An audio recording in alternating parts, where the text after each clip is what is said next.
raise trade just yet. Sit down and strap in for the ultimate Supercoach podcast.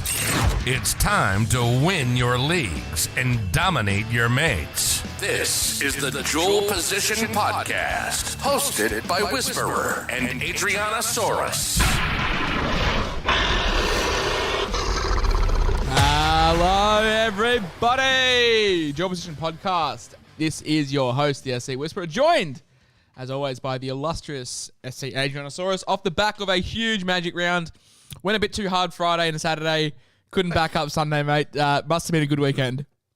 Yeah, it was actually. I didn't sleep on Friday or Saturday night, and then on the way back to the hotel to change and kick on, because the missus met me out after the Saturday games, and we're going to kick on with all the rugby league fans in the neighbourhood. And I got into two punch-ons on the way home to the hotel, so she wouldn't let me go out. Standard for you. Two is unders. You've done well there. Yeah. So, it was perfectly. It felt so Ado the way Magic round. But actually, it was really fun. Great games, a great atmosphere. Caught up with some really good Supercoach sort of people, and just fans coming up with photos with Ado, and and offering me all sorts of things actually. And so it was fun. It was a real great weekend. And even though I didn't make it to Sunday, I had a bit of a nap and watched them on TV, and it was a really great spectacle. Yeah, wonderful. It sounds like you had a great week. I'm definitely planning on going next year. I was going to go this year, but just started the new job, so it's a bit hard to ask for a week of leave when you've just started. So I didn't do that myself. But we have some more important, more pressing issues. We have round 11 to tackle off the back of a pretty successful round 10 for the both of us. Our ranks are on screen. Mine is off. That is my score for the week, not my rank. We'll clear that up later on. But yeah, both of us had good weeks. We both captained Nico, but we both got green arrows. I mean, it's always handy to get green arrows when you captain your lowest scoring player. But we'll touch on Nico shortly. I think it's fine. I mean, you can't score 90 every week. It happens, and yeah, I mean he's human, and but the other thing too is it's one of those ones where everyone captained him, so mostly. I put a stat up that like 90% of the top 1% captained him, and I think someone was putting a stat around. I think 97% of people that own Nico captained him this week. Yeah. Last week, so it was just ridiculous. Yep. But yes, we live and we learn, and we move on to the big weekly news. Normally this takes us about 5 minutes to get through, but it was a pretty successful Magic round. Not many injuries, not many suspensions. Teamless Tuesday was, pretty boring, all things considered, which is good for Supercoach. The less carnage, the better for us. But straight away, people that traded in Mitchell Moses for Nathan Cleary, you and I were both very, very critical of this. I won't lie, I did have a half smile on my face when I saw his score at full time, but he is out for this week with the 11-day stand down, and Jake Arthur comes in. Ellie Goats, Adam Elliott, he's back after the groin injury in round 1. He was battling with that he was battling with a hip in the preseason, then did a groin in round 1. I'm not surprised he did a groin with how big of a, what he probably carries, but he's back. He's walking around with a hog, that's exactly. for sure. You have to if you're bagging Millie Boyle. Look, he's back, which is really good. Xavier Savage, we did say this on when Jared Croker was sort of becoming relevant, people were worried about Savage, and you and I both said that there's no guarantee that Savage just walks back into this side, and he came back in for a week, and Ricky was pretty open. Ricky said that, when Hopper's fit, he's back in, and true to his word, he's brought Albert Hopperwade back in. I thought Hopper's been going well, and Savage ain't no winger. And it's even he's not fully a fullback yet because he's not got the best hands on him, or body. He's got to build on that body size. So, look, I'm happy with the move. Of Hopper back in. Yeah, I mean, Savage did well, but yeah, he's probably still a year away from being first grade ready. He was sort of chucked in the limelight a bit there last year because Chance was sort of Chance was injured, and you didn't really have the option of moving Seb Chris back to fullback because Jared Croker wasn't fit last year. So probably put a few false expectations into people's head with Savage, but hopefully he develops for Milk fans. Angus Crichton is back in the starting side. Really, really good to see. Perfect timing for us as well, really. Give him another 2 weeks, get past round 13, and we'll probably all be jumping on him as well. Egan Butcher makes way. Worth noting as well, not in the run sheet here, but just off the top of my head, Billy Smith also holds his centre wing spot. Billy Smith's been an eternal trap for the last 3 years or so. The bloke's full of potential, but hopefully we can get a good run of games happening because he could be a trade-in very shortly. Josh Adokar is back. I think this one really does help Paul Alamotu. He's looked very, very lost out there with no Adokar. So the Fox being back, if you are holding Alamotu, then I think this is a good sign for you. And apart from that, mate, not a whole lot else. Imagine Jackson Forward out with the concussion protocol, but apart from that, not much else really happened at Teamless Tuesday. No, not really. A few of us probably carrying some Dolphins, maybe one or two. And, Jackson Ford was pretty popular and a lot of people made that Moses move last week. So those are probably the only things that are going to affect you, I reckon. And it was, at this time of year, like I was doing my podcast on the Sunday, I was like looking at the charge sheet, and all of them were fines. And there was really not many injuries. So it's a really good thing to have at this time of the year. Yeah. As much as me and you as content creators, we love carnage because it creates, more content for us. At the end of the day, we also do have our own teams to manage. Yeah, I'm just scraping in this week. So no more carnage because I lost Forward as well. So Yeah, I'm pretty blessed this week. Regardless of the trades that I make, I'll actually have a full 17 for the first time in probably a month. No buys, no injuries, no nothing. So the first time in a month, I'm actually going to field my full strength side, and hopefully we kick on. Hey, but let's move into my favourite part of the podcast. It's the 10 things that we learnt from the week gone by. Number 1, Nico Hines. Obviously, he was going to be our headline story this week. It was tough watching, wasn't it? Oh, it was. And look, that's all I've put in there. He's human, and he's no real lock, is he, for Origin? Because they could go easily with an incumbent, and Hines probably offers something as a utility. But even then, Cody's having a terrific. I was going to say, if you're looking for quote unquote combinations, Latrell Mitchell's probably the most informed player in the comp, and if you're wanting combinations, look, I wouldn't pick Cody. But I'd pick him ahead of Luai, and he could be definitely an option if Fittler wants a true out and out 6. Look, it's not guaranteed necessarily that he goes into Origin. He is human, and there we go. It was one of those. It was our lowest scorer of the week, and that would be our captain. So, Nico, as someone that played Turbo, like I was just sitting there going, it's okay. Like Nico, and even the Sharks got like a junk penalty with like 90 seconds to go close to the line. And I was like, look, all right, I'll take a 70. Like a 70 will do. And it didn't come. It was horrendous. And not pretty watching. Because especially I just had the gut feeling that Cleary would bounce back. I made a joke post on Twitter about, graphs, data trends, whatever. But like I just had a gut feeling that Cleary, and I think I put Cleary 112 incoming or something like that. And he ended up with 120. So we were close. Yeah, well, Guns and I were looking at it, and at Magic Round now, I think he's averaging over 100 in all the Magic Rounds. So it's probably a good tip for you next year if he's captain. I just thought the Chin, after a couple of bad games and people sort of question his fitness, he loves a big a carnival like this. Yeah. And he did. I think it was pretty astute pick by people who faded Hines and went with Cleary captain. You and I are very bold personalities. Like, that's nothing new, where we say how it is, and we do cop a lot of flack for that. But I feel like you and I got a lot of heat on Twitter because we were acting like hindsight heroes. But I think on this exact time last week, we both sat here and said, like, just don't trade out Cleary at all. No, I mean, I don't. I'm not for being cute in halfback this year, and I know that there's times when both of those guys are out and you got to take an AE, but I just don't love any of the other alternatives. I know that Moses went 144 last week, but I was looking at the rest of his scores, and we've always known he's had a flaw in him. So, now you've got him out this week, and you lose a player. Definitely, you would have had the reserve on. Another thing that the stats didn't really tell us, they were playing the last game of Magic Round. The surface held up okay, but you're going into it knowing that the Suncorp surface wasn't the greatest as what it was, and I just feel like, maybe I am being a little bit hindsight Harry here, but I didn't like the trade, and I'm half glad that it didn't pan out because it's nice.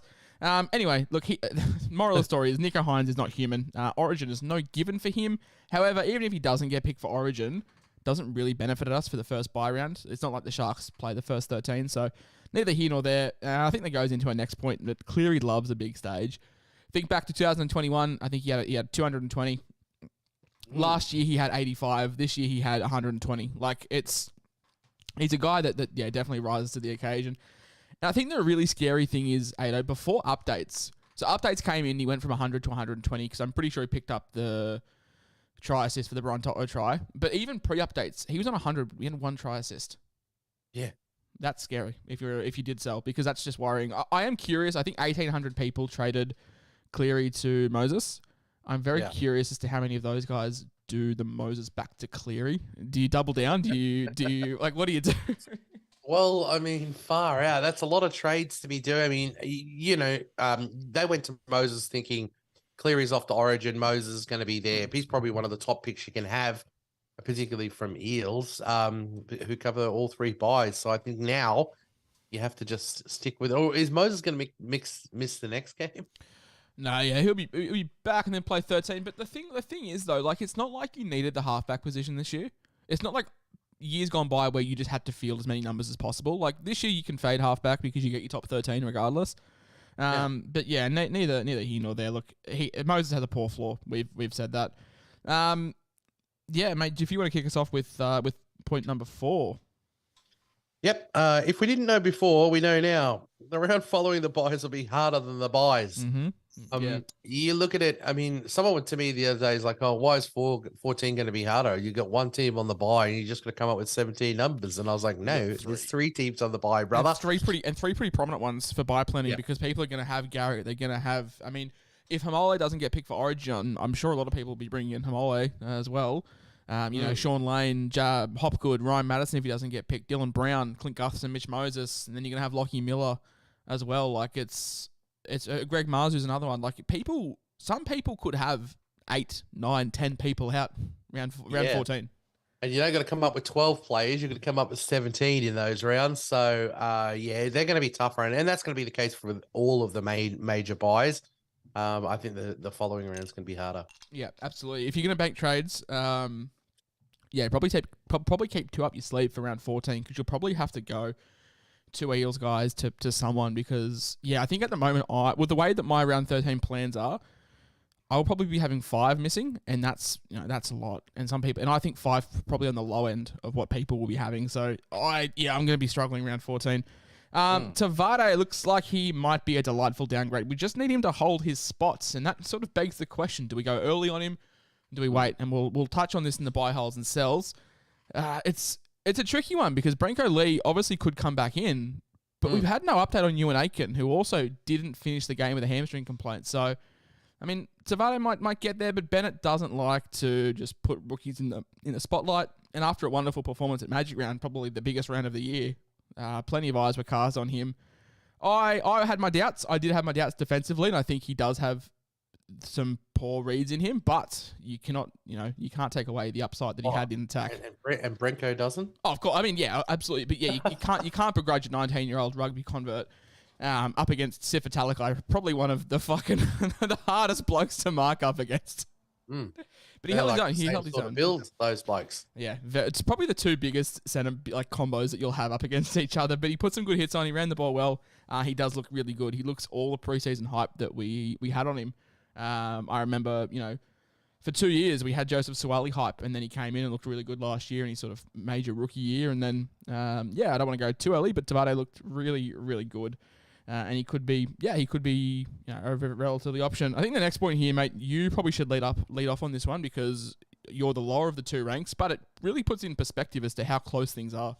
Yeah, I mean, I just wanted to have a look. I was like, let's go and have a look at what the score are for the top 1,000. So the bloke in 999th, he's on 11,583.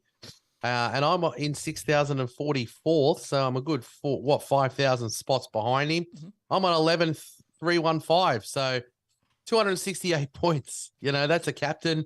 That's 100 this week and 100 next week, basically. You're all good. And the margins between, if you're in 10,000s now, you're really not a whole bunch off the top 1,000. If you're in 12th or 15th, it's not a huge number. And if I'm looking at it from 6,000 down to 999th, and it's under 300 points. Yeah. Wow. Yeah, absolutely. Yeah. The points you got to look back at where you are now. We're only 11. We're heading into the 11th round now. So to me, if you're inside the 10,000, I reckon you're in absolute terrific shape. And if you're in the top 20,000, it's not unheard of you being able to get well and truly entrenched in the top 1,000 as the season goes on. So I just wanted to look at that one just to show how close it is. I think there's 27 rounds this year. Fuck, mate, we're literally just over a third of the way through the season. There is still a lot of footy left to be played. And Definitely. Big swings will be coming in the next 6 weeks. Big swings in the next 6 weeks because it comes down to how you handle your buys now. It's all well and good to start with Adrianasaurus and get off to a really hot start. People like that, obviously, yeah, it worked well. Now really, look, I think people that are still watching a live stream and listening to a podcast in round 11, I would say are hardcore players. The casual pool have probably dropped out, and this is where you'll make up your numbers. So the casual pool, yeah, I mean, the active player base will probably get smaller and smaller. It does all season long. And if you're listening to this podcast, if you're still engaging with both Ado and my content over on socials, then I would call you an active player. And this is where your crucial buy planning happens. I've got plenty of people that message me saying, oh, shit, I only scored 1,000. I only scored 1,100. It's fine. Like, you're active. You're keeping your team up to date. Do not stress one bit whatsoever. Hey, shock horror. Reece Walsh scores good against bad teams and scores bad against good teams. Yeah. Hey, shock horror. Reece Walsh scores well when the best front row forward in the game just gets motoring forward. Yeah. Well, I mean, they got themselves a tough away trip this week against the Melbourne Storm after a loss. So we'll find out, whether he can do it against. I mean, look, and the Storm have gone back a peg. I think it's probably the Broncos. I think the Storm have like 11 or 12 in a row against the Broncos, but I think this is their best chance, the Broncos. But look, I'll change my opinion on that if Reece Walsh scores well this week. But everyone's like, see, Ado, you idiot, you went to Gutho. You sold, didn't you? Yeah, I sold. Yeah, I went gross. to Gutho. Gutho got the bin, and I lost him for 10 minutes. Bro, and he Gutho scored 30-something points less. Yeah, Gutho got 60 odd playing 70 minutes and in the bin, so it's fine. Don't stress. Kick goals this week too, Gutho. So get into it. That's around. Get around it. Yeah, but look, I'll be interested. I'll be watching him this week, and I won't be expecting a whole lot. He could quietly surprise me if he does do well against the Storm. Normally, they're perfect at chopping down players like Reece Walsh. Yeah, absolutely. Normally, we say don't dig your heels in and do things just out of spite. Doubling down on Nico, mate, it feels the right thing to do. Like I even said this after, literally after the game, I literally just tweeted out like we're all still captaining him next week, right? Like it's against Manly. Yeah, I mean it is an away game, and I think that's even. I mean Cleary's got after what we saw last week, and he's at home, and they do love those home games. It's hard because you've got to pick between Nico and Cleary. I think a lot of people will probably flip from Nico to Cleary this week because of the scores that they both got last week. Yeah, and I that think sort of says to me to Nico double down on Nico. Nico will be the pod move this week out of the two, and I just do not think the Sharks put in another performance like that again in back-to-back weeks. I think they're in for a big one, an absolute big one. I agree. Halfback and fullback, to a lesser extent, are not places to get cute in SC. I'm assuming this is off the back because you wrote these this week. Thank you. Yeah, I'm assuming this is off the back of the we'll say it again, the Cleary Moses trade. Yeah, and look, I don't think that it's actually exclusively a bad move right on Origin stuff, but I just warned people off it going that early on Moses because of the 144. I was like, just get Cleary for this magic round. I mean, I've really done not a lot in there all year. I've just had Cleary and Irons, and the people that are sort of moving around, who's had success, if you had Moses last week when he got 144, well done, but blown up in your face completely this week. Yeah, I just don't know if you get too cute in there because I reckon that Hines and Cleary have the biggest scoring potential in the game, really. And then you go down to fullback and you've probably got Latrell. The only halfback that I can think of that's had some long-term success is SJ. I mean, some people have gone on 1 or 2 week runs, but I think SJ's been the third best halfback all season long, and he's only putting up 70 points. Yeah. So I mean, like Nico's even after last week, he's still averaging over 100, I think. So that's what it is. Is just we've always. I mean, back in Tommy in Volandi's ball, we're like you've got to have these ceiling guys in fullback, but. What have we seen? What's the highest fullback score of the year? I think Dylan Edwards has a couple of 150s, but it's still Nico Hines with the 180. That's a massive outlier, and it shows you halfback is that. One thing I think for buy planning as well, people probably need to know. Round 13, you'll get 3 trades, and if you boost, you'll get 4. So if you are looking to make, multiple, if you're looking to make it's gone to the days where you used to have the 5 trades in the major buy rounds. It's 3 now and 4 with the boost. Just wanted to put that out there because I saw some comments about it. The last points. It is very hard to save trades with the HIAs, buys, and suspensions that we deal with. So if an opportunity does present itself, you can save. So for example, myself, if I didn't make any trades this week, I'd only have Jackson Ford out. So if I wanted to make a trade if I wanted to save a trade this week, this week's probably the week to do it. If you do find yourself in a situation where you are pretty blessed, then by all means save trades because it's fantastic to have them later on in the season. I think we worked out, I had 25 trades left or something like that after this week, and there's 15 rounds left, so probably like one and a bit a week. So if you do have the opportunity to save them, it's perfect to do it. Yeah, and guaranteed there'll be times where you are planning to save them and you have to use them. So if you ever got a chance to do it, you'll just say your money worked and you can just do it in one trade. Those are great times just to save one. Absolutely. Buy, hold, and sell. Pretty crucial buy periods this week. You'll notice with all, because I wrote the buy, holds, and sells this week, all 4 of my buys, they all play around 13 apart from 1. And the one that doesn't play is Jareem Buller. Now, I still think there's value in him, Ado. I still think if people are looking for a viable cash and option, he's $290K. He's only had the 1 price rise. Looks to be the Tigers' long-term fullback. They're 2 from 2 with him at fullback. I don't see Dane Laurie coming back in. Laurie's on the out. He's played the last 7 weeks in reserve grade. I'm not worried. 290K. Fullback hasn't really excited me this much, and unless you have Latrell Mitchell, and I don't have Latrell Mitchell, and I've got no way to get to him. I'm happy just to, ride with Turbo or Miller or whoever I'm rotating in. Yeah, well, would you trade Turbo down to Buller this week?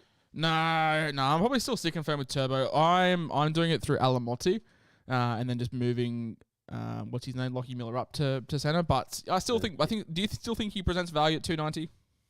I do, for sure. Yeah, he's still got the neg break even. The scoring is, I think it's like 70% of what people are getting out of turbos and stuff. So for someone at his price, that's very, very good. Absolutely, I would do it.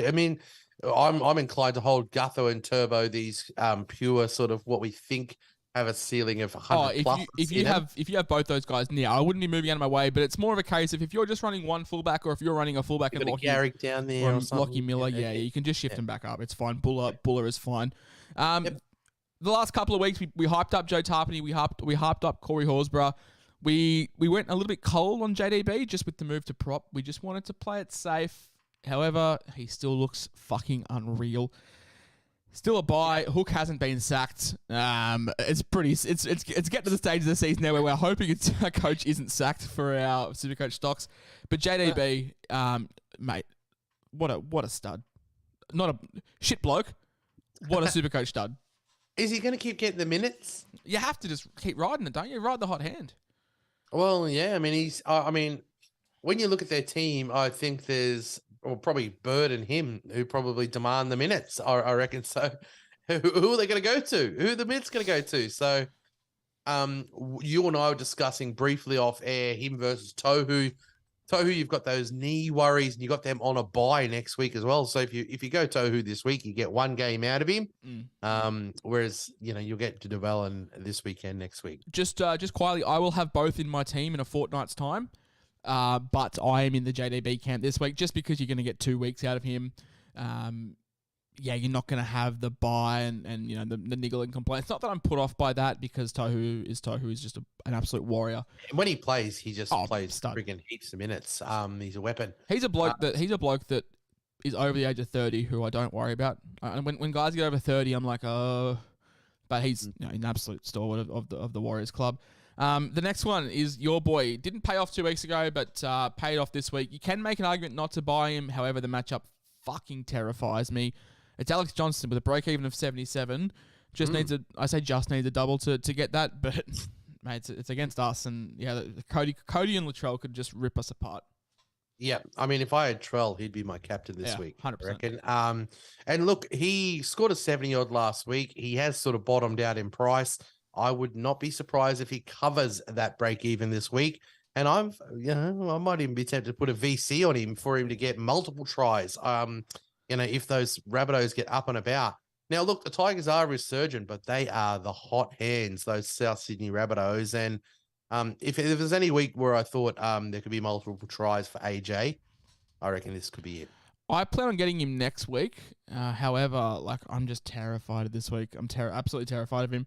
Another one that I would be terrified if I don't own is Dylan Brown.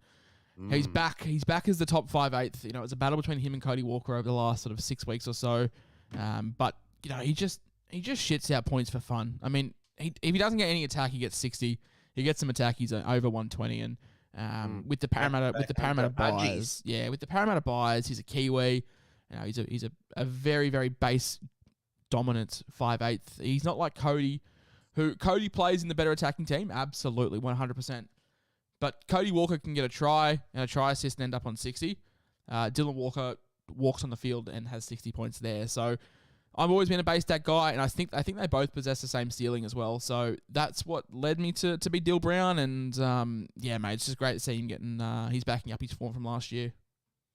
Yeah, well, no Moses in there this week as well, so he's going to be him and Gutho are going to be taking a lot of their attack. So yeah, I don't think Jake Arthur's doing much more playing just quietly. So Dillbags will be on. He'll be on fire this week as well against those Raiders.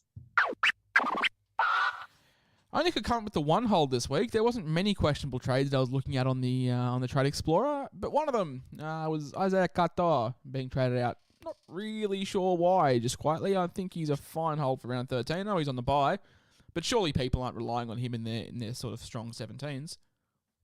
Yeah, probably not. He's got a 20, I think, break even, so he's not essential to sell. People probably doing it to, I don't know, they might need just a little couple of dollars, and they're doing it with him on the bye.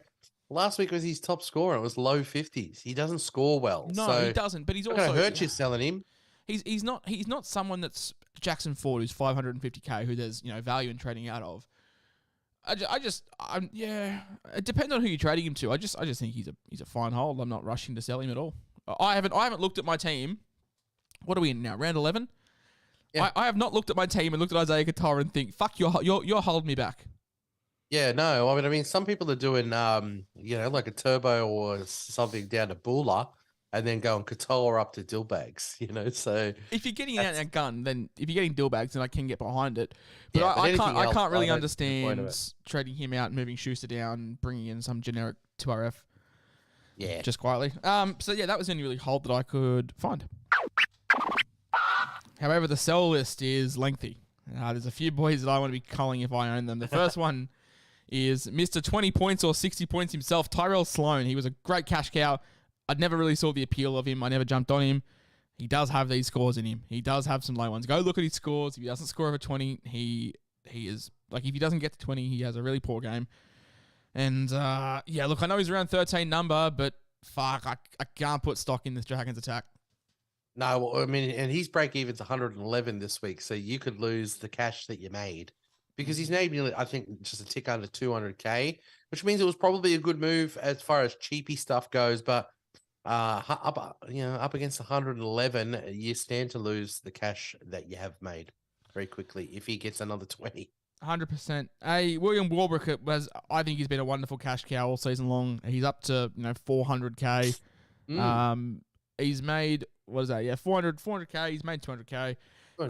Got a 64 break even. His scores, even when he does go well, it's been a bit meh. I mean, his top score of 88 was against the Tigers, and he scored a 65 against Manly. I remember that game well because that was the one that I played him over Turbo. But apart from that, man, it hasn't really been a whole lot. I think not cut your losses, take your 200 grand profit, nice and tidy, and move on. What are you thinking with? I don't think I can move him. You can't, but if you had the opportunity, you would. Absolutely, I would. I've got to sell forward, I think, to do what I want to do this week. So, but if I can work it so that I sell Warbrick and, I look okay for next week to hold, because I reckon Ford's got a higher ceiling than both Warbrick and Katoa. Probably he's got more 60s in him this year. Of course, you say he needs Tamari Martin and stuff, but I'd happily move on Warbrick if I could. Yeah, 100%. Well, you mentioned Jackson Ford, and he's also on this list. And you mentioned Tamari Martin because I was mentioning this to you off air, and for everyone listening, pull up Tamari Martin scores, or pull up the games that Tamari Martin plays, and pull up Jackson Ford scores, and then have a look at the games where Tomato Mutton doesn't play, and then have a look at Jackson Ford scores. It's pretty night and day. TMM was giving him good early ball and giving him good ball, and that was, creating those tackle busts and whatnot, and the hit up meters, and it just hasn't happened. I mean, he's been fine. I get it. He covers round 13. He covers round 14. But fuck, if you can go a Jackson Ford to a Tohu or a Jackson Ford to a JDB, it's pretty night and day to me, mate. Even with a try, there's 2 games in particular. I remember he got 2 tries. It was the game that he scored the opening try a couple of weeks ago, and I benched him, and I thought, for fuck's sake, we're on for a 60-point performance with a try, so close to 100. He ended up on low 70s, and he did it a couple of weeks before that as well. He was, with Tomato Mutton in the side, he was pumping out 60 plus in base. It just hasn't been there. And I understand he covers around 13, around 14. He's not a massive sell. If they were not on the bye next week, I wouldn't sell. I would say absolutely hold him. But it's 2 weeks when you can get JD. Honestly, you can sell forward and get 150 points out of JDB in 2 weeks, plus the round 13 coverage, plus the round 14 coverage. If Ford was doing 60s week in, week out, I'd hold him for the 2 weeks. But it hasn't been enough to warrant me keeping him. I'd rather just trade him out and bring in a gun than have to play a Taruva or play a Schuster or play a Grand. I don't know, anyone. I'm not really going to hold him. No, I think you can. I mean, he's not a warm body now for this round or next round, and he's got enough value to be able to get you with change to someone quite good. So I think that means movable. Let's talk Cam Murray, because fuck me, he's sucked this year. Well, I mean, for a couple of weeks after I sold him, everyone's like, he got 280. He got 280s. And I was like, fuck. I should have. Oh, you're all right. You never traded premium. I'm sorry. I did it with Teddy and it worked out. Murray was just, obviously he was waiting to warm up, but then it just went down. I understand. And shit after that. You and I are playing a very dangerous game here, because he plays the Tigers this week, and this could age terribly. But even still, this is a guy people were paying $750K for. 84, 40, 61, 60, fine. 88, 60, 88, 85. Nice. Okay. At that point, he was averaging 69.7. That's cool. Since then, 50, 46, 43, 40. His average has dropped 10 points since then. He's averaging less than Jackson 60. Ford's averaging more. Yeah, and he's a shoo-in for Origin. Yeah. I think his minutes will be managed. I don't know what's wrong. I don't know what's happened. It's just not happening. I'll tell you what it is. I wrote a country song about it. Cameron Murray turned into Gerbo overnight. He has. Because all he does is fucking pass before the line. He's not running. He's not putting a fend on. He's not busting through the line. He takes maybe a few runs a game. I think you were looking at a stat on it. He's passing it way. He's trying to be like a Radley and do a yo, that's the thing. He's passing 13s, and I think he's taken away that stuff that got him the bigger points in Supercoach. That brings up another discussion, because I posted that, is he a sell, or have you lost too much value? Do you ever buy into that narrative of lost too much value, or do you just cut your losses and walk away? No, I cut my losses and walk away, because if he's averaging he's averaging under 50 now, isn't he? Or under 60? 59, so just under 60. But still, that was a guy people paid $750K for. Yeah, so, I mean, if I can get him across now to somebody who's the same price, who's averaging, 65, 67, and is not going to Origin, who's going to cover some buys, you are gaining a lot of things from that trade. So I don't see him as the value he was. I see him as the value now, knowing that he's going off to Origin. And what I can get him to. Would you trade him? If I say JDB, you'd say yes, 100%. But if I say, would you trade him to Tohu, knowing Tohu has the bye next week? Ooh. Knowing that he also covers round 13, that Murray won't. Basically, they're going to play the same games from now until round 13. Yeah. You would? Well, I mean, I'd probably go to Tohu. I would go to Tohu, yeah. Yeah, I'm agreeing. This week is a wonderful matchup for him, and I expect this to age terribly. And I checked the comments on this video on a Monday, and everyone's just ripped me to shreds. I get it. Look at the big picture. It's just not great. The last one is Paul Alamotti. Now, we've lost a lot of value on this guy. We could have sold him for a high of, say, 400K. We're still getting 350 for him, so we've made a nice little bit of money. Not as much, not a slam dunk cash cow, but yeah, with Bulla, with Valence Tavade, with the Peach, I just think there's some better options. I think there's no really need to debate this. So let's debate Valence Tavade. Do we go early or not? Well, because I know that you're weighing this up personally. I am. Well, I mean, he looked terrific, and I mean, how do you drop him? But the thing is, it's Bennett. That's the only coach that would drop him. Yeah, it's Bennett. And he'll go in with Brenko, you know. But I want to know if I can get something on Ewan Aiken and how long he's out for. If Aiken's like 2-3 weeks, absolutely jump on it. Yeah, I was weighing it up. In my original trade plans, like when Lockheed opened, I brought him in early, but then I just thought I can't really wait because Buller was in my plans for Origin because I need the money, but I can't really wait any more weeks on him. Whereas you can wait another 2 weeks on Tavade before he goes up in price.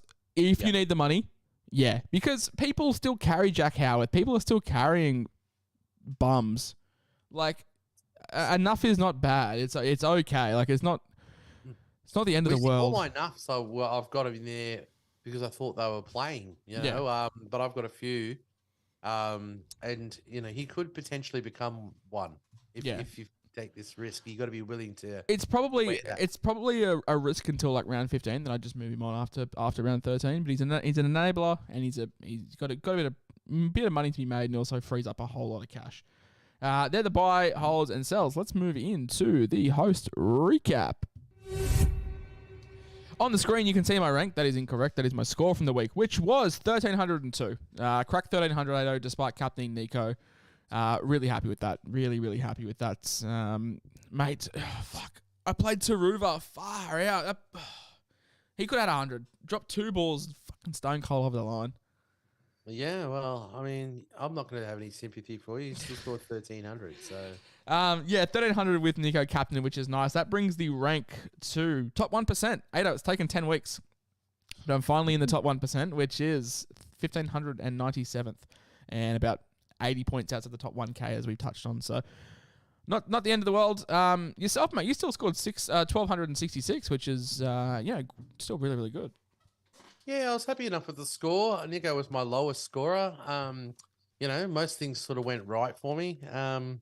You know, I'm going to take that. I went up a couple of thousand spots into 6,044th. I know how far I am now off, which is very reachable on the top 1K. So, like I said, in those, that example there of points, I feel like I'm in a really good position moving forward. Absolutely. Still a very long way to go. And as I said, you and I have planned relatively well for the upcoming period. So hopefully we go okay. Yeah, hopefully. Captain's Challenge. Last week we said that the captaincy for the next month or so could be very boring. Might have opened the saloon door a little bit there. Got a fair few VC options, headlined by Cameron Munster playing the first game of the round. Cameron Munster, in a side that got battered last week, I think he still scored 70 points or whatever. Like, he is just the better Dylan Brown in terms of base and in the Melbourne Storm system. So it's very hard to not VC him. Nathan Cleary then enters the picture as well. I think he's put himself back into consideration with a good performance. However, I'm not confident just to slap the C on him. He would be a VC option as well. You could go both ways, VC or C. Very, very hard pressed not to include any bunnies this week is Ado. Latrell and Cody, both those guys, viable blue or orange armband options. As is Big Fifi, back-to-back tons. And we said this a couple of weeks ago. He's pumping out 70s, and when he starts to get a bit of attack, we're going to watch him explode. And he's playing the Knights this week, who, yep. Yeah. They were very good last week. Up against one of the big teams of the comp last week. He's having a terrific year, Dave. I said if I had Latrell, I would probably skip the Hines thing and I'd go a Cleary into a Trell, for sure on that matchup. But and we've obviously got Hines down there as well in the C. The last time I captained Nico Hines in the last game of the round, we got a 180. It's always very nervous, isn't it, though? It's always very, very nervous to captain the last game of the round. It is. And look, it's It's because there is a lot of real juicy sort of plays coming before you, and people are going to go and take a slice of them. So if one of them comes off, it really puts the nerves on you for a captain in the last game. So look, I just see Hines as somebody, and the Sharks as a team that's going to bounce back after last week. There is a 50% chance of rain on Sunday in Manly, which it's Wet hair Hines. Wet hair. Oh, to be fair, wet hair Hines is something else. I think this one could be a very high scoring game. To be honest, this could be like a. Yeah. I say that as a Turbo and Garrick owner. Hopefully, mate. You own Garrick, don't you? Yeah, I do. Have you ever seen a man do less than what he did to score 80 points? I mean, everyone's like, "What? 3 line breaks?" I was like, "Well." To be fair, I didn't see any. I didn't see them, but I was owning him, and I was like, "No, geez, it wasn't even one iffy line break. It was 3 of them, but I'll take them." I had the SC Live page up on my second monitor, and it like has the in-game updates. And it was like, I watched Turbo pass the ball to Garrick and he ran about 10 meters. And I just saw in this corner of my eye, Tom Travojevic line break assist, Ruben Garrick line break. I was like, bro, what game are we fucking watching? Are we watching 2 different ones? Look, and that's the thing. I'll chuck one of those. What was it, the New Zealand sponsor claims? Oh, how it's rigged and yeah. Rigged. It is. Look, it's always nice to be on the end of those ones. It sucks when you're on the if you were playing Garrick this week and you didn't own him, I'd be fucking ropeable. But it is nice to be on the end of that. Just before we get into our trade talk, Game Day Squad, as you know, sponsor my Instagram page. They don't sponsor the podcast, but I do want to announce they are giving away 4 tickets to go see David Fafita in the flesh for any Titans game. It's just on my Instagram if you want to go have a look. Let's move into some trade talks. I think I've made my trades pretty clear the way I've spoken about certain players this episode. Jackson Ford and Paul Alamotti, both those guys are out. We're bringing in JDB. Yeah, JDB. I was tossing up between him and Tohu, and I think I'm going to lean towards the JDB train. Lower break even out of him and Tohu. I think JDB has a 35 break even and Tohu's up mid-60s. So Tohu, even if he gets a 70, he's out next week. He won't go up in major price. Whereas if you skip on JDB this week, he's got the potential to go up, a little bit more, and he could end up in that territory of Maddo, where Maddo's probably now a little bit unattainable as well. Like considering he's out for round 14, Ado, would you be bringing in Maddo, considering the price and the fact that he's out for round 14, despite he's probably the best 2RF to have? If money wasn't an issue and buys weren't a thing, I'd have Maddo, but with the money that he's costing and the fact he's out round 14, are you probably going to fade him? I would be, yeah, for sure. And I reckon with every game that goes by, he's probably an increased chance of Origin too, because I think that they're not as stacked. How nervous are you with all this Corey Horsburgh Origin chat? Oh, I don't care. Do you own him?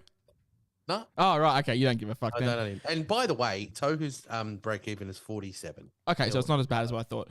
Sorry, I probably should clarify my other trade in is Buller. I didn't mention that, but we'll bring him in.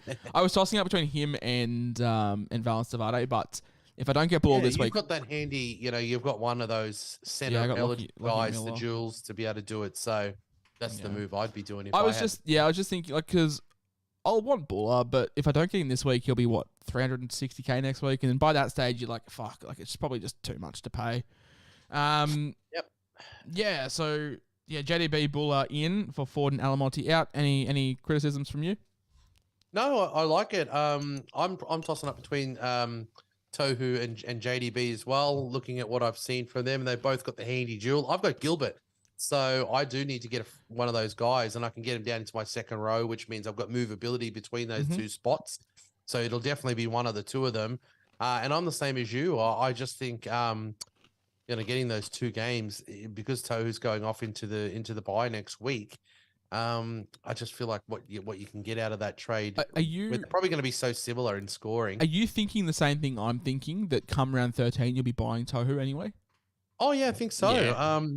I have plans. I mean, I think Gilbert's going to probably go off to Origin, so the plans would probably be for him, to move on. To Tohu. So yeah, I will have both of them. So just which one you grab first. And I think that at this time now, those warm bodies playing over the next couple of weeks. 2 games is better than 1. I'm not too sure how your forwards are stacked up, but come round 13, I should be having Tarpany, Horsburgh, JDB, and Tohu, and all those guys are front row forward 2RF duels. So even with the Raiders bye, I think I will be okay, and that's another really handy thing that, say, Sean Lane or Hudson Young or Matto don't have is that flexibility. So just to recap, what were your trades you were thinking? Yeah, well, I'm looking at probably getting rid of Ford as well, and I'm going to probably punt Couchman because that was a fuck up, wasn't it? So yeah, like I said, you were off air. I didn't buy him in Supercoach, but I did buy him in NRL Fantasy, and he sucked for me over there too. So don't stress, well, mate. He was about to make money because he was scoring okay. Mate, he was 50. playing 45 minutes off the bench, and we were like, oh, sweet. And then Hook just goes, you know what? Fuck you. You're out of the whole body squad, mate. So I'll give all the minutes to Jack DeBellin. Mate, we love that. We love that from Hook. Yeah, so look, I want to get rid of Couchman because I just got to punt some of these ones. I would love to get rid of Ben Murdoch-Masila personally, but I need to get someone down into second row who's a front row, second row forward duel. So I'm going to take Couchman out because he's out of the squad. And look, I'm going to have to go early on Taware because I could probably have enough money to go a Billy Smith.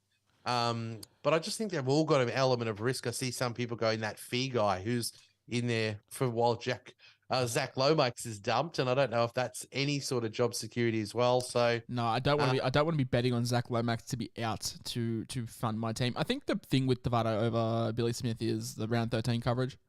Yeah, and I mean, I want to hear. I want to go do some research over the next couple of days. Surely they've done scans on bloody Aiken, and we know. Yeah. But when are we going to get another thing? Another thing with Billy Smith is it's similar to Buller. You'll just miss the one price rise.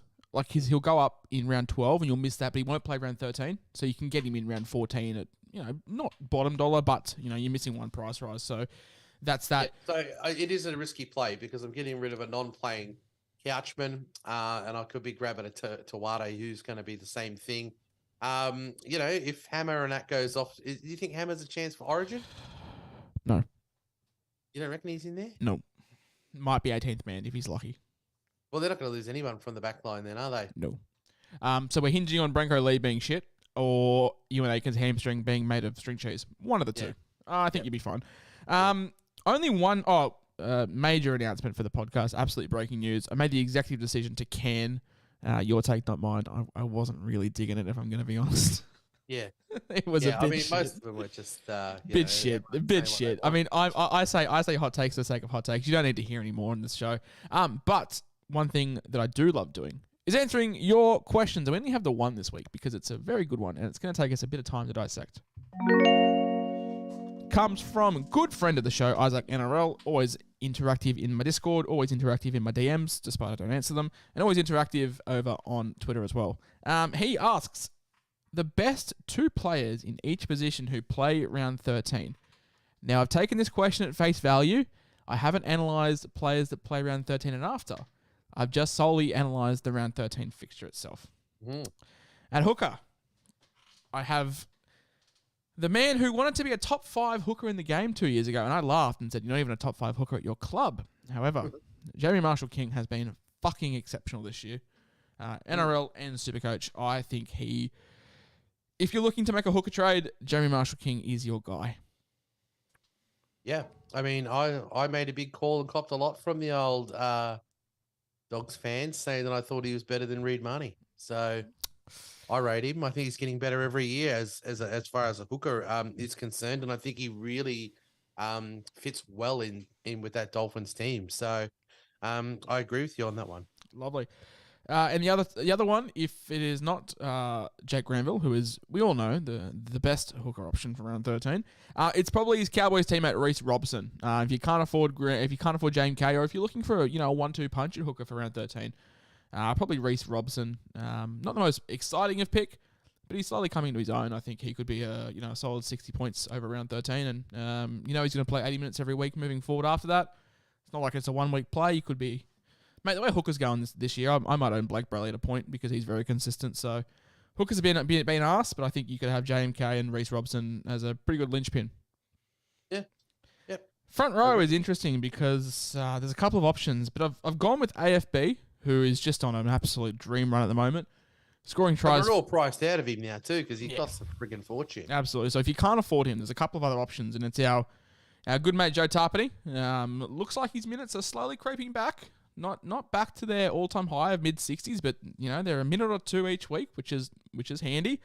And he's pumping out mid-60s, which is nice, and I think that'll only improve. So Joey Tarpany, especially if Corey Horsburgh does go to Origin, because you're going to have Big Papa and Corey Horsburgh off to Origin, and then who the fuck is Ricky going to look to? Solo? Well, I mean, you giving Big Papa Origin, are you?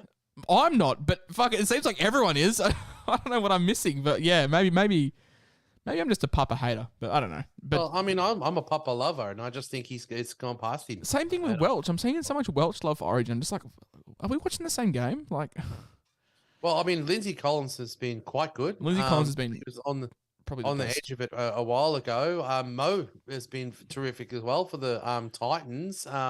Tino's obviously in there, so they've got a lot of front rows. Carrigan will be a staple, like Gilbert. Carrigan's middle, so I wouldn't lock it in. Hopgood's a shout. Corey Horsburgh's a shout. Ruben Cotter, like Queensland have got middle forwards out their ass, which is really good. So it'll be tough, but you can bank on AFB and Tarpany not being picked for Origin. I'll bet my firstborn child on that one. I'll probably also bet my firstborn child on Jack de Bellin, probably not making Origin as well. And he's a guy that you can chuck in between your hybrid, your front row forward or your 2RF. We've spoken about him at depth on this podcast, as we've touched on Tohu Harris as well. Another one of these guys that won't be getting picked for Origin. That's why your Kiwi boys are really, really handy this time of year. And Tohu is just an absolute warrior. I wouldn't be picking up this week, as we've touched on, but a guy I'm looking at in round 13. Now, we've probably got to have a spot for some Eels guys, and I saw some love for Sean Lane.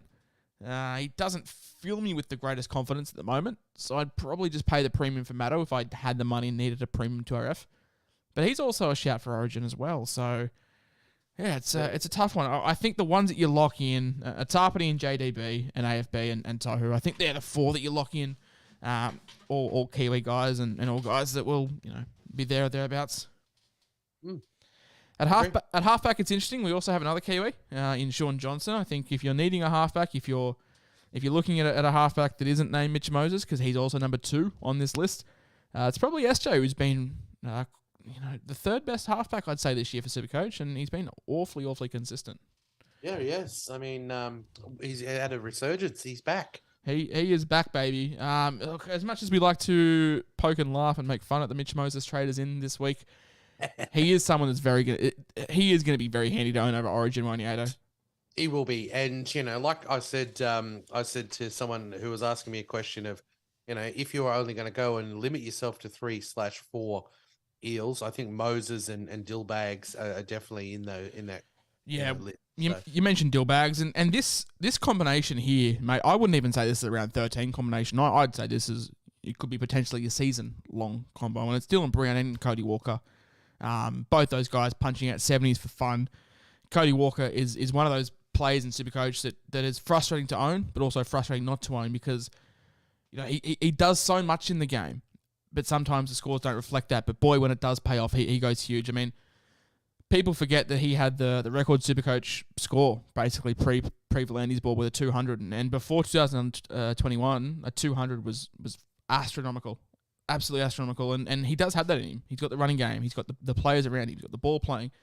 He's got the team. Doing, center catch and pass try assists, I'm sure he'd still be scoring a lot more hundreds, But the way the scoring is now, it probably hampers him instead of one of these Dillbags Munster running type ones. But he's certainly surprised me this year. I thought he was going to go backward, but he hasn't done that. He's been very good. Absolutely. Probably two of the biggest surprise packages this year. We thought it may have been a flash in the pan in your centre wings, but these guys have worked out to be pretty good all season long. It's Jermaine Asako and Lockie Miller. Both these guys are in the top 4 centre wings for the season, and I think they've got to be thereabouts in your round 13 planning. Yeah, well, they might be too bloody expensive for you. So, but yeah, if you've got them, celebrate, because I reckon they're two very good pieces to have over that period of time. Wonderful. And the fullbacks, obviously, one's going to be highlighted by Clint Gutherson. We highlighted him on this show 2 weeks ago before he had his massive breakout game that he is probably the fullback to own over the Origin period. And the other one is Ruben Garrick does have that beautiful centre wing duel. You expect Turbo to be picked for Origin, and Garrick is the most likely of replacement to go back to fullback. They played him at centre, and it didn't work well. Just don't play him at centre. Play him at fullback, and I think those two, mate, they probably picked themselves in a lot of people's round 13 teams. Yeah, I think so.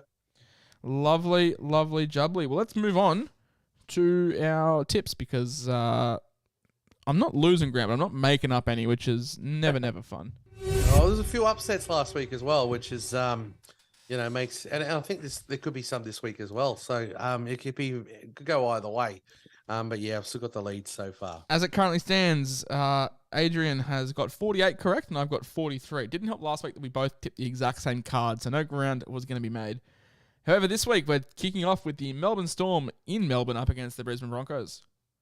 I'm going to go the Melbourne Storm. Fuck, so am I. I thought you were going to go the Broncos. I'm going. I reckon it's the Broncos' best chance to break the hoodoo there, but I just reckon Melbourne they don't play two bad ones in a row, and I just reckon at home they might have the tools there. They're just experts at playing against the Broncos. That's why they've got that record against them. So I'm going to go the Melbourne Storm. I have a quick question for you. Craig Bellamy coach the Melbourne Storm next year, yes or no?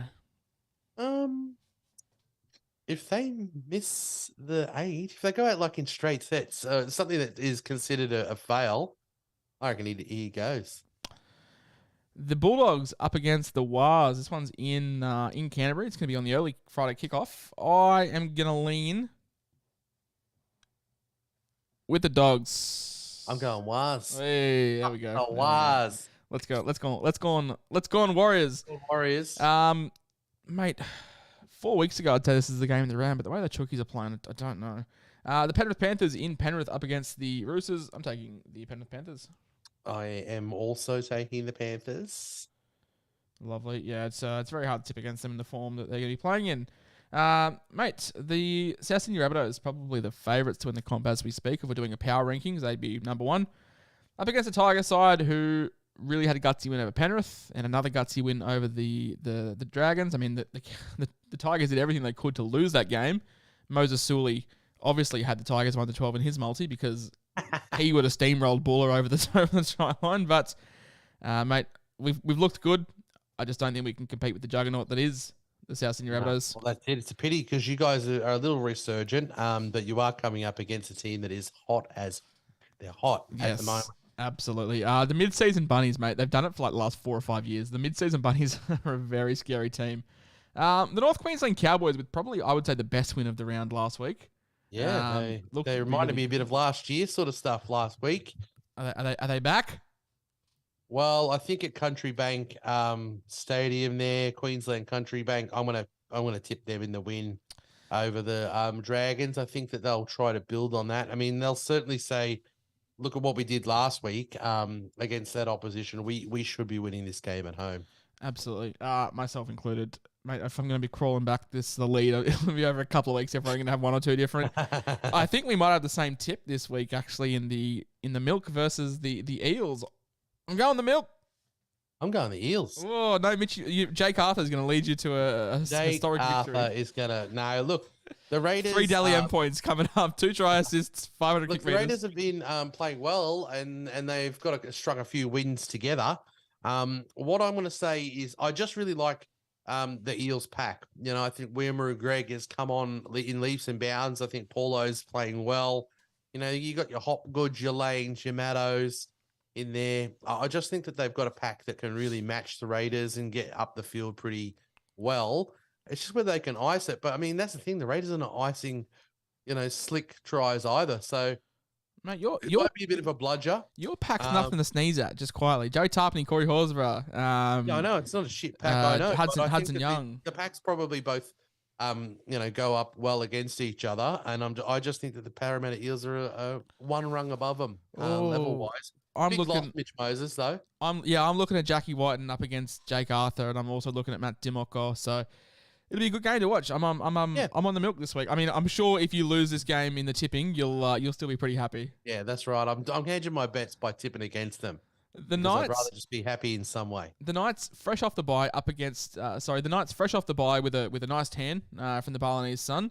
Up against the Gold Coast Titans, who did it tough, did it in the shit conditions against the Eels. Yeah, I'm going to tip the Knights. Fuck, so was I. I thought we have a difference here. I've taken the Knights off the bye too. Yeah, I'm taking the Knights off the bye. I've liked some of what I've seen from the Knights this year, not all of it. I think at home there, I think they might be up for this game after a bit of a rest and a bit of laughing at them and such. I think they might just get up and go. But look, the Gold Coast Titans played a good brand of footy last week, so I really think that this is one that they could win, and I think they're actually going in favourites. So I'm going to tip the Knights more of an upset at home to get the job done. The last one is in Manly at 4 Pines Park. It's going to be the Manly Seagulls up against the Cronulla Sharks. Yeah, I'm going to go the Sharks. As am I, my friend. So we have two different. I've taken the Dogs. I've taken the Dogs, and I've taken the Milk. And you've taken whoever the Dogs are playing and the Eels. Yep, let's do it. Let's do it, mate. Once again, thank you very much for giving me your time on this lovely Thursday night, and thank you for all the viewers, whether it be... Oh, jeez, I wish it was Thursday. I'd be cracking off for the week. Oh, fuck, it's Tuesday. Yeah, right. You're ahead of us, mate. No, see, at work, mate, my weekends at work are Thursday, Friday, so it feels like... Because today's my Thursday, so it feels like a Thursday.